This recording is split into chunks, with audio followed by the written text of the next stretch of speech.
queridas irmãs, tudo bem? Graças ao Senhor por mais uma conversa entre nós sobre o nosso livro tão precioso, o Alimento Diário. Nós estamos aqui na série Então Virá o Fim, cujo título é As Lições Necessárias para a Edificação da Igreja, de autoria do irmão Pedro Dong. Tá? Nós vamos conversar hoje sobre a semana 3. O título da semana 3 é O Poder e a Vinda de Nosso Senhor Jesus Cristo. Eu já antecipo para vocês que esta semana ela tem que mexer muito com a gente, porque tem vários trechos aqui que falam uma palavra que é impressionado. Nós precisamos ficar impressionados com o que nós vamos ver nessa semana. Os discípulos Pedro, Tiago e João foram levados ao alto monte, o monte que a gente fala o monte da transfiguração, e ali algo miraculoso, algo extraordinário, algo único aconteceu. E foi revelado para eles, eles tiveram essa visão que mudou completamente a vida destes discípulos, nós temos certeza, pelo relato deles, pelos escritos que eles deixaram para a gente depois desse acontecimento. Né? E Deus quer mudar a nossa vida também com esta visão. Então você que está liderando a igreja, acho que um grande tópico dessa semana, você que vai ministrar a palavra, que está cuidando de grupo familiar, um grande tópico é: nós, na vida da igreja, os irmãos e irmãs que estão sob seus cuidados precisam ficar impressionados com esta visão, receber essa visão que também deve transformar a forma como eles estão vivendo até então. Então deve ter uma transformação na nossa vida por conta dessa visão maravilhosa. Tá? Então um pouco do contexto, aqui os discípulos foram levados pelo Senhor Jesus, foram convidados, só 3, para ali chegar no monte, o Alto Monte, o Monte Santo. E quando eles estavam com sono até, ali o Senhor Jesus foi transfigurado. Aquele corpo dele, aquele corpo de carne, então foi transformado em um corpo de glória. Então aquele Jesus, que era uma pessoa muito simples, humilde, Isaías 53, retrata um Senhor, faz a comparação, uma raiz de terra seca, então não tinha formosura, não tinha uma aparência, o Senhor estava ali debaixo do sol, cuidando das pessoas, não tinha uma aparência como nós vemos muitas vezes retratado hoje o Senhor Jesus Cristo. Então, quando os discípulos viram o Senhor glorificado, parecia uma outra pessoa, aquilo mexeu com eles, aquilo impressionou os discípulos. Mas eles não estavam acostumados. E graças ao Senhor que o Senhor deu essa possibilidade, essa visão para eles, porque já pensou se eles tivessem apenas a visão do Cristo com o ministério terreno, aquele Cristo que é uma pessoa, sim, importante para nós termos essa visão de uma pessoa simples, humilde, que cuida, que cura, que está ali, mas não é apenas essa visão, é incompleta. Um cristão sem a visão completa do Senhor tem uma carreira cristã, uma vida cristã, que ela tem falhas. Tá? É mais fácil você desanimar, desistir, porque você não está vendo esse Cristo maravilhoso e o que ele é capaz de fazer, o poder, lembrando o título, o poder dele na nossa vida, o poder dele para executar o plano de Deus. Tá? Então foi essa visão que os 3 tiveram ali, e junto com esse Cristo glorificado, tinha outras 2 pessoas, Moisés e Elias, que nós vamos ver também um pouquinho sobre eles, e Pedro então, ficando impressionado com essa visão e talvez reconhecendo ali quem era Moisés e Elias falando com o Senhor, ele deu uma sugestão que fizessem 3 tendas, uma para o Senhor, outra para Moisés, outra para Elias. Podemos pensar que a sugestão é ingênua, simples, mas ela gerou uma intervenção de Deus. Deus falou: olha, o meu filho é Jesus Cristo, este é meu filho em quem me comprazo, a ele ouvi. Quer dizer, isso graças ao Senhor, porque além da visão em si, Deus nos deu também outras lições com este episódio, que é a preeminência, a importância, a singularidade, a santidade, a realeza, a majestade do Senhor Jesus. Nós não temos que ouvir, mas nós não estamos presos, não podemos equiparar a lei, representada ali por Moisés, e os profetas, representados por Elias, a palavra do Senhor, a pessoa do Senhor, que é única. Então, graças ao Senhor por essa visão maravilhosa que a gente vai explorar um pouquinho nessa semana. Tá? Resumindo, eu acho que tem 3 tópicos aqui para a gente centrar a nossa atenção e nos debruçarmos, estudarmos, conversarmos com o Senhor, pedirmos revelação a respeito disso, tá? Então, o primeiro que eu falei para vocês é este da importância de sermos impressionados com essa visão, tá bom? e isso leva à preeminência, a ver a preeminência do Senhor, mas também nós temos aqui uma questão de edificação da igreja.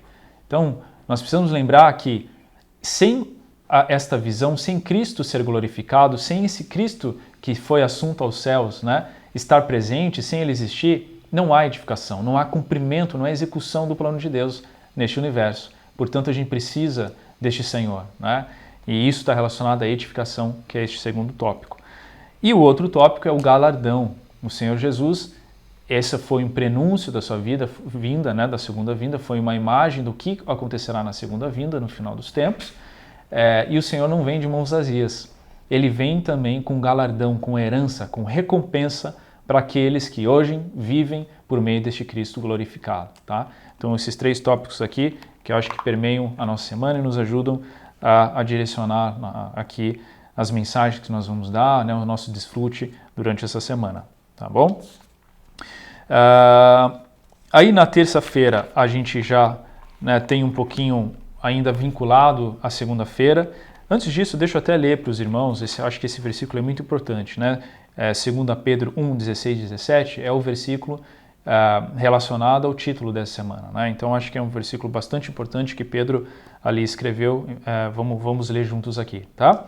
Não vos demos a conhecer o poder e a vinda de nosso Senhor Jesus Cristo, seguindo fábulas engenhosamente inventadas, mas nós mesmos fomos testemunhas oculares da sua majestade. Quando? No Monte da Transfiguração. Então, o poder que ele viu, a visão, né, a vinda do Senhor e testemunha ocular da majestade. Puxa, eu quero ser testemunha ocular da majestade. Pela fé, hoje, nós podemos tocar na majestade do Senhor, na glória do Senhor. Eu creio que você também, a gente pode pedir isso para o Senhor, né? Continuando. Pois ele recebeu da parte de Deus Pai. Olha só, Deus interviu, Deus falou que este era o Filho. Então, Pedro teve realidade para falar esse versículo aqui, né? Ele recebeu da parte de Deus Pai, nosso Senhor, honra e glória. Tá vendo? A posição que ele ocupa é única, é distinta, não tem comparação. Quando pela glória excelsa lhe foi enviada a seguinte voz: Este é meu Filho amado, em quem me comprazo. Então Deus se agrada, se deleita, desfruta a pessoa do Filho, o que era unigênito, hoje o primogênito, o nosso Senhor Jesus Cristo. Então Pedro escreveu isso aqui baseado na experiência que ele teve ali, que é retratada em um dos livros dos Evangelhos, né, em Mateus 17 e Lucas 9 também, tá bom? Bom, terça-feira então fala um pouquinho mais, né? Que essa glória do Senhor, ela quer ser compartilhada conosco e na segunda vinda do Senhor, esse corpo nosso aqui mortal, pesado, que sofre os efeitos da gravidade, também será glorificado, né? Isso é parte da salvação completa do Senhor. Então, nossos amigos e colegas hoje que sabem que nós somos cristãos nos veem assim, né? Mas naquele dia vai ser diferente, vai ser um corpo glorificado, né? E aí, há um encorajamento aqui já também, né, até a gente vai ver um pouquinho mais para frente. Interessante, esse trecho está no segundo parágrafo da terça-feira. Mesmo que surjam ataques da parte do inimigo, enfermidades, ao receber essa visão do Cristo em glória, não temeremos. Tá vendo? A importância de a gente conseguir enxergar que Deus nós servimos, quem é Ele hoje, onde Ele está sentado. Não é mais só aquele que estava ali na região de Israel, né, fisicamente, mas é um Deus, é um Senhor que está glorificado nos céus, tá? E aí, na terça-feira, o conteúdo, o assunto em si, são as 2 testemunhas. Quem são as 2 testemunhas? Moisés e Elias, que apareceram ali também no Monte da Transfiguração. Então Deus teve um plano específico, especial para essas 2 pessoas, grandes servos do Senhor, no Antigo Testamento, né, entre os maiores servos do Senhor, sem dúvida alguma, por todo o amor, por toda a reverência, toda a dedicação que eles tiveram em cuidar da palavra do Senhor e serem fiéis, mas eles não se comparam ao Senhor. Né? Ele é o Filho em quem Deus se compraz, e por meio do Filho a gente vai ver também que Deus conseguiu executar, está executando o seu plano aqui na Terra, né, de forma completa, cabal. Então vamos lá, as 2 pessoas. A Bíblia relata que o corpo de Moisés, ele foi preservado, então Moisés morreu, né, dormiu no Senhor, mas o corpo dele foi preservado. Vocês vão lembrar que em Judas, no versículo 9, até relata uma disputa entre o arcanjo Miguel e Lúcifer, tentar encontrar o corpo, pelo corpo de Moisés, talvez já Lúcifer se opondo à tentativa de Deus, né, cumprir seu plano também, como a gente está vendo aqui, de que Moisés aparecesse no Monte Transfiguração, e também a gente vai ver, vai aparecer no final dos tempos, na grande tribulação, tá? Então, Deus sepultou num vale na terra de Moabe, de fronte de Bet-peor. Ninguém sabe até hoje o lugar da sua sepultura. Isso está no livro de Deuteronômio, capítulo 34, versículos 5 a 6. Tá? E Elias. O que aconteceu com o corpo de Elias? Elias foi arrebatado. Isso está no segundo livro de Reis, capítulo 2, versículos 10 e 11. Tornou-lhe Elias... eu vou ler o trecho para vocês, né? Tornou-lhe Elias, falando para Eliseu: dura coisa pediste, todavia se me vires quando for tomado de ti, assim se te fará. Porém, se não me vires, não se fará. Indo eles andando e falando, eis que um carro de fogo, com cavalos de fogo, os separou um do outro, e Elias subiu ao céu num redemoinho. Incrível também essa visão, né? Muito, muito bela. Imagina o que Eliseu viu, né? E o que Elias presenciou. Então a Bíblia não fala que ele dormiu no Senhor, mas que ele foi arrebatado vivo. Tá?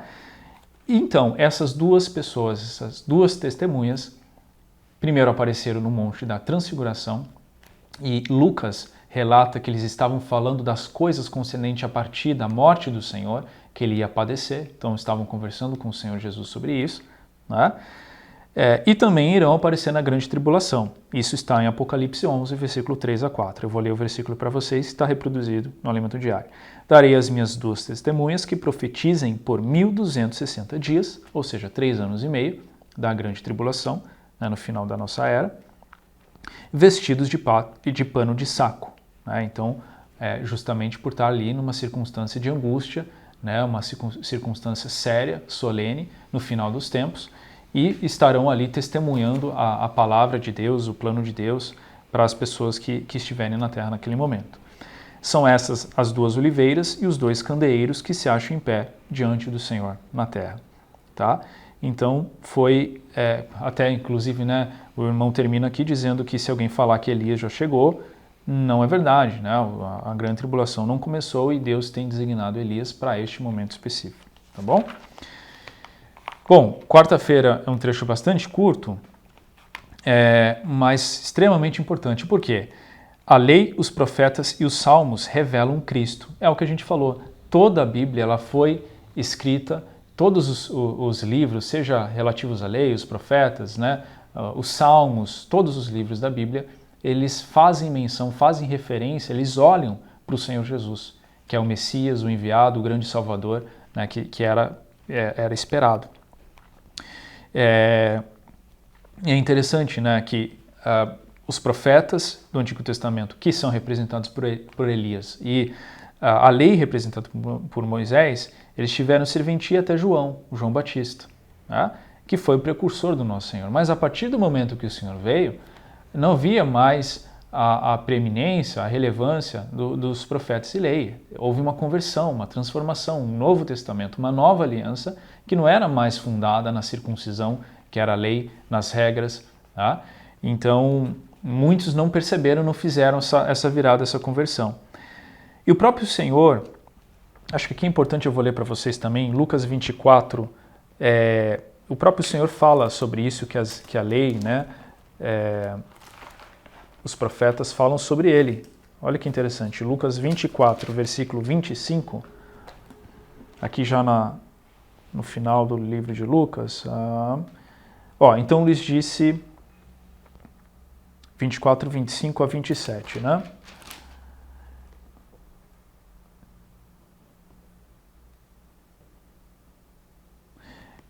Então lhes disse Jesus: ó nécios e tardos de coração para crer tudo que os profetas disseram. Então os profetas falaram, né? Vamos ver sobre o que eles falaram.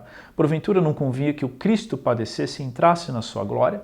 Tá vendo? Então Cristo morreu, mas está na glória do Pai. E era sobre isso que eles estavam discutindo no Monte da Transfiguração. Né? E começando por Moisés, ou seja, o Pentateuco, os livros escritos por Moisés, a lei, discorrendo por todos os profetas, incluindo, né, portanto, todos os feitos de Elias, expunha-lhes o que a seu respeito constava em todas as Escrituras. E depois no versículo 44, certo? Exatamente. Ó. A seguir, Jesus lhes disse, são essas as palavras que vos falei, estando ainda convosco, que importava se cumprisse tudo o que de mim está escrito na lei de Moisés, nos profetas e nos salmos. Tá? Então, tudo fala do Senhor a respeito de Jesus Cristo, a sua redenção, o seu plano de nos salvar de forma completa e, no final, também nos inserir na glória como ele foi inserido. Tá? A lei serviu de aio, é um tutor, então era um norte, de certa forma, uma proteção para que o povo minimamente tentasse seguir a palavra de Deus, né? Guardasse o povo de Deus, mas com Cristo agora é a era do Espírito, da fé. Nós não vivemos mais em cumprir aquilo que está designado na lei pelos nossos próprios esforços. Como nós estamos na vida, no Espírito, o Senhor, por meio de nós, cumpre a palavra. Né? E no final fala de Abraão, que recebeu a promessa de o mundo, ele não estava sob o regime da lei, da circuncisão, né? Do regime da lei da circuncisão. Ele recebeu essa promessa ainda incircunciso. Ele creu em Deus e isso foi imputado de justiça. Então essa promessa também é a promessa para nós. Nós cremos e isso é imputado em justiça, isso é salvação para nós. Não depende de fazermos e cumprirmos a lei pelo nosso próprio esforço, pelos nossos próprios esforços. Tá bom? Quinta-feira. Muito interessante agora, porque quinta e sexta vão falar da realidade de Jesus Cristo. Então, o que ele fez por nós? Né? O que a pessoa dele é? O que ele cumpriu em nosso lugar? Então, na quinta-feira, para ajudar os irmãos, eu acho que a gente pode olhar como se fosse o Evangelho da Graça. Né? E na sexta-feira, que eu vou falar, o Evangelho do Reino, que é a salvação completa do Senhor. Então, primeiro quinta-feira, fala de alguns versículos que são conhecidos nossos, maravilhosos, esses versículos em Romanos 10, eu até vou ler, né? Romanos 10, versículos 8 e 9, a palavra está perto de ti, na tua boca e no teu coração, isto é a palavra da fé que pregamos. Se com a tua boca confessares Jesus como Senhor, e em teu coração creres que Deus o ressuscitou dentre os mortos, serás salvo. Então é muito simples. Se nós queremos ser salvos, se nós queremos receber essa vida dentro de nós, se nós queremos um dia ter a chance de sermos glorificados e recebermos o galardão que o Senhor tem preparado para nós, o início é esse, é confessar com a nossa boca, é crer no nosso coração que Ele é o Senhor, que Ele ressurgiu, é chamá-lo, invocá-lo como nosso Salvador, como está em Romanos 10, 13, todo que invocar o nome do Senhor será salvo. Né? Então, a lei, ela exige algo, você precisa fazer algo. Mas a graça, a justiça da fé, não. Você não precisa fazer. É tão simples aqui, até fala, né? Como respirar ou beber água. Então, você não precisa fazer penitência, promessas, eu preciso comprar, eu preciso fazer aquilo para ganhar a salvação. Não. Basta no seu coração crer. E nós temos que ajudar ainda mais na evangelização, no posso orar por você nas ruas, ajudar as pessoas também a perceber a simplicidade que é ser salvo pelo Senhor, é receber a graça do Senhor. Né? E até tem uma oração aqui que pode nos ajudar, você que está assistindo, mas também levar essa oração para outros, né? Que fala, eu até vou ler, Senhor Jesus, passei muito tempo vivendo o pecado longe de Ti e vivendo por minha capacidade querendo fazer o bem. Isso é lei. Não tive sucesso. Eu reconheço que eu preciso do Senhor. Daqui para frente não pertenço a mim mesmo, pertenço ao Senhor Jesus. A lei me trouxe até aqui, agora me conduz ao Senhor, eu entrego minha vida, meu Senhor Jesus Cristo. Também declaro que creio que Deus o ressuscitou dentre os mortos e aceito a obra redentora de Jesus, que morreu em meu lugar para me salvar e me fazer viver pela fé. Então esse é o nosso objetivo hoje, é isso que nós passamos para as pessoas também. Né? E, portanto, a morte redentora do Senhor naquela cruz, ela teve esse objetivo, derramou seu sangue para perdoar nossos pecados, para que nós pudéssemos receber a sua vida. Essa semente está dentro de nós hoje. E com essa morte, gerar a igreja. Então, esse foi o objetivo do Senhor, né, com a sua salvação para a edificação da igreja. E sexta-feira, então, fala um pouco mais dessa salvação, desenvolver a salvação. Este foi o primeiro passo. Nós recebemos o Senhor, nós recebemos perdão, remissão de pecados. Mas temos o segundo passo, que é a salvação da nossa alma. Então o título é Regenerados para uma Viva Esperança. Então nós fomos regenerados, mas nós temos uma esperança que é viva, nós não paramos ali. nós continuamos, nós prosseguimos em busca da salvação. Por isso que aqui a nossa esperança não é dinheiro, não é questões desse mundo. Claro, nós vivemos aqui, mas o nosso coração não está nisso. Mas a nossa esperança é viva porque Jesus morreu e ressuscitou e nós somos gerados do alto. Ganhamos uma nova vida por meio da regeneração. Né?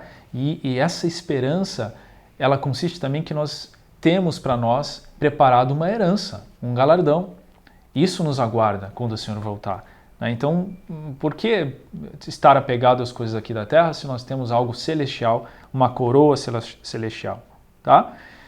Para isso, nós temos um caminho. Esse caminho é salvar a nossa alma. Ainda temos dificuldades de relacionamento, ainda temos questões do velho homem, ainda temos religião, eventualmente críticas, dúvidas, né, que estão no nosso coração que precisam ser salvas.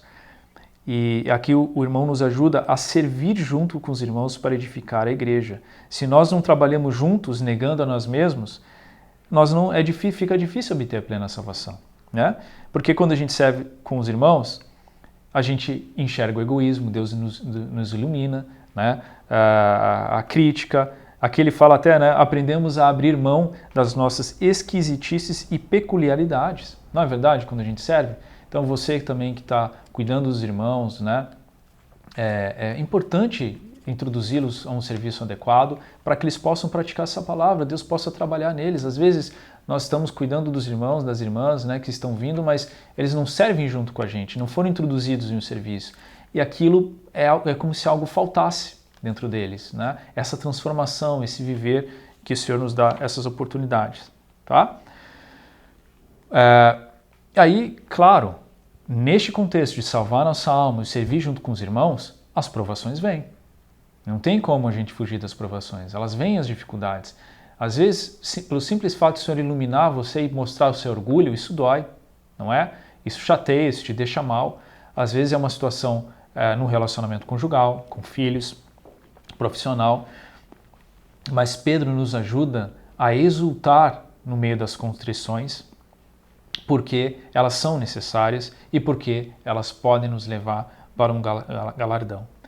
E é muito interessante o relato que foi feito aqui, ó. Alguns irmãos não entendem porque antes de crer em Jesus tinha uma vida tranquila.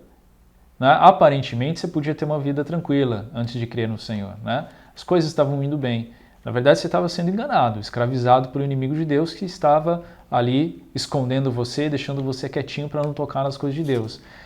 Mas agora quando você recebeu a vida de Deus, parece que muda. Vem provação, né? Vem as dificuldades. Aí, puxa, será que o caminho é desistir de ser crente? Não desista. Deus quer salvá-lo completamente para que, uma vez confirmado o valor da vossa fé, muito mais preciosa do que ouro perecível, mesmo apurado por fogo, redunde em louvor, glória e honra na revelação de Jesus Cristo. Então, como a nossa alma não está transformada, tem impurezas. E o exemplo do ouro, né, do processo de purificação do ouro, ele é muito prático para a gente, que a gente vê essa semana aqui. Então o ouro ele não consegue ser depurado com uma temperatura de 100 graus, precisa de 1000, 1300. Aí o ourives consegue tirar as impurezas que sobem com essa temperatura para que o ouro fique puro. É a mesma coisa a nossa fé, a sua fé. Ela precisa passar por esse processo de provação. Mas Deus vai encontrar saída, alívio, Ele vai te dar suprimento, salvação. Então acho que esse dia aqui é um dia de alento para nós e para os irmãos que nós vamos ajudar, irmãos e irmãs. É um dia de conforto, de alento, de lembrar que sim, estamos em um processo difícil de salvação, que envolve provação. Mas nós temos um Senhor que quer nos tirar dessa dimensão e colocar na dimensão celestial. E ali nós encontramos cura, alívio, salvação, tá? Para todas essas dificuldades que nós passamos.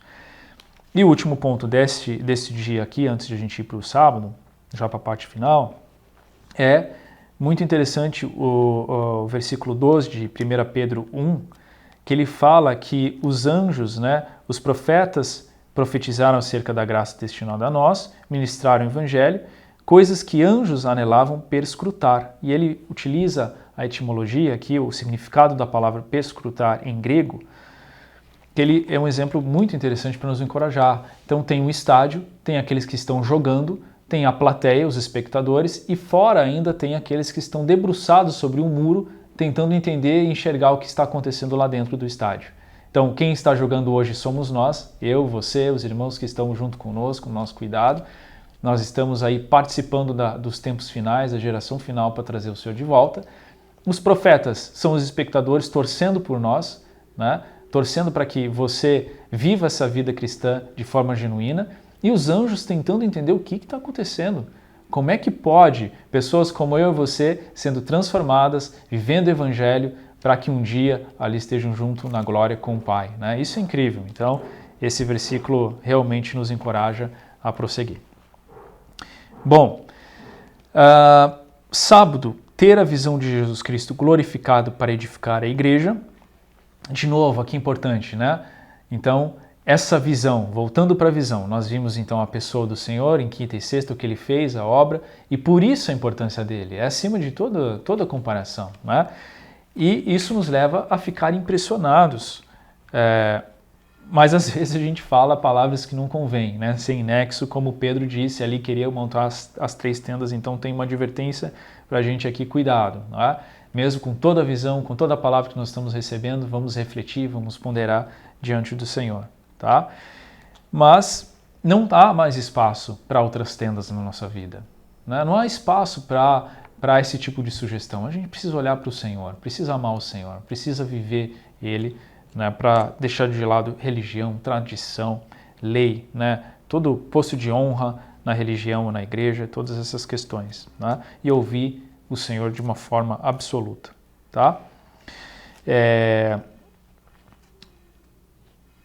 Aqui a importância da palavra, né? Ouvir o Senhor. Então, o que Deus falou? Este é meu filho, a ele ouvir. O Senhor Jesus está falando ainda a nós para hoje, né? Claro, tem a Bíblia, tem os livros que nos ajudam como alimento diário, tem a palavra profética, o Senhor continua falando às igrejas, o Espírito, lembra? Em Apocalipse 3,13 fala, né? Quem tem ouvidos, ouça o que o Espírito diz às igrejas. Então, a palavra tem fluído e nós precisamos nos apresentar e viver por meio da palavra, né, nos colocando aí debaixo do Senhor, crucificando o nosso ego, né, praticando essa palavra. Este contexto, né, que eu falei, Evangelho da Graça, o Evangelho do Reino, é o que a Bíblia chama também de mistério da piedade, né, que essa salvação, então, reflete na nossa carne, na nossa pessoa, a obra de Cristo, tá? E vai nos levar, então, a ser introduzidos, nós vencedores também, na glória do Pai, e levando-nos ao destino final. Então, o Senhor, que era unigênito, passou a ser primogênito, né? O Senhor Jesus, o Filho primogênito, o primeiro, que vai trazer todos os demais filhos que são os vencedores, lembrem disso, né? Aqueles que não vão passar pela grande tribulação, que serão arrebatados, estes aí já vão desfrutar da glória do Pai neste momento antes da grande tribulação, tá? Isso que deve governar a nossa visão. E por fim, domingo, falar um pouco sobre a recompensa, o galardão. Então, o Senhor Jesus, ele foi ao Pai, ele está, então, importantíssima essa visão na nossa vida, ele está hoje, esse Senhor glorificado, descrito ali, também descrito no Apocalipse, né? Ele está executando a obra do Pai e quando ele voltar, ele vai retribuir aqueles que viveram de forma digna, que cumpriram a sua vontade aqui na terra, que pagaram o preço, tá? Que contemplaram esse galardão e viveram por ele, ele vai retribuir essas pessoas com a herança, com o reino, com o governo ao lado do Senhor, tá? Mas aqui, antes disso, tem uma advertência, né? O que isso está em 1 Coríntios 3,12, versículo 12 e 13. A gente tem que tomar cuidado como nós edificamos. Nós estamos num processo de edificação, servindo o Senhor, amando o Senhor. Mas ainda assim, se nós fizermos em nós mesmos, nós podemos estar edificando com madeira, feno e palha, ao invés de ouro, prata e pedras preciosas. E qual é o problema de madeira, feno e palha? Dentro de pouco tempo o Senhor Jesus vai abalar todas as coisas. Todas as coisas desse universo serão abaladas. Além disso, fogo também vai testar, vai provar todas as coisas, inclusive a minha obra e a sua obra. Madeira, feno e palha serão abalados e consumidos pelo fogo. É como se não sobrasse nada, é como se tudo que você tivesse feito nesse princípio equivocado não valesse. E o que vai sobrar? Ouro, prata e pedras preciosas, aquilo que você edificou com amor ao Senhor, dependendo do Espírito, não na sua capacidade própria. Então isso é uma grande advertência. Estes que edificaram com ouro, prata e pedras preciosas serão recompensados. Estes que ali a obra deles vai ter valor diante do Senhor e por isso eles serão recompensados. Né? Então que o Senhor nos prove hoje, exponha e nos revele quem somos para que sejamos trabalhados por Ele com o fim de ser aprovados e receber o galardão. Muitos passaram, né, por provações, foram martirizados, como nós vemos em Hebreus 11 aqui mencionado também. O que norteou a vida deles? O que fez com que eles decidissem edificar com ouro, prata e pedras preciosas, não buscassem as coisas dessa terra? Eles viram um galardão. Um dos grandes pontos da vida deles é que eles perceberam, puxa, não vale a pena, eu tenho uma esperança, eu tenho um galardão, como está retratado em Hebreus 11, 26, falando de Moisés ali, que ele refutou, ele recusou tudo que vinha do faraó, esses prazeres transitórios do pecado, porque ele contemplava o galardão. Então, vamos contemplar. Essa visão de Cristo glorificado, ela também é um encorajamento para a gente olhar para aquilo que interessa, que é o galardão do Senhor. Vamos mudar de esfera, né? Estar atentos, pois o tempo se aproxima, sair dessa esfera e permanecer nessa esfera onde Cristo está glorificado. É a esfera celestial, a esfera do alto monte. Sair das coisas terrenas, ver as coisas de forma diferente. Né? E isso é fundamental para a edificação. Então, ela começou com a regeneração, hoje está atuando, né? A salvação está completa do Senhor, está atuando em nossa alma gradualmente, mediante a edificação da igreja, transformando-nos. Por fim, quando o Senhor voltar, o corpo de corrupção será revestido de um corpo de glória. Aleluia! Então, nossa salvação é completa. O Espírito salvo pela regeneração, nossa alma transformada e salva, e o corpo, quando o Senhor Jesus voltar na sua segunda vinda, também será glorificado e transformado. Graças ao Senhor, que a gente possa então viver pautados, né, norteados por essa visão, passar essa visão para outros também, mudar de esfera e pagar o preço porque o galardão nos espera. Que o Senhor abençoe todos vocês. Até mais.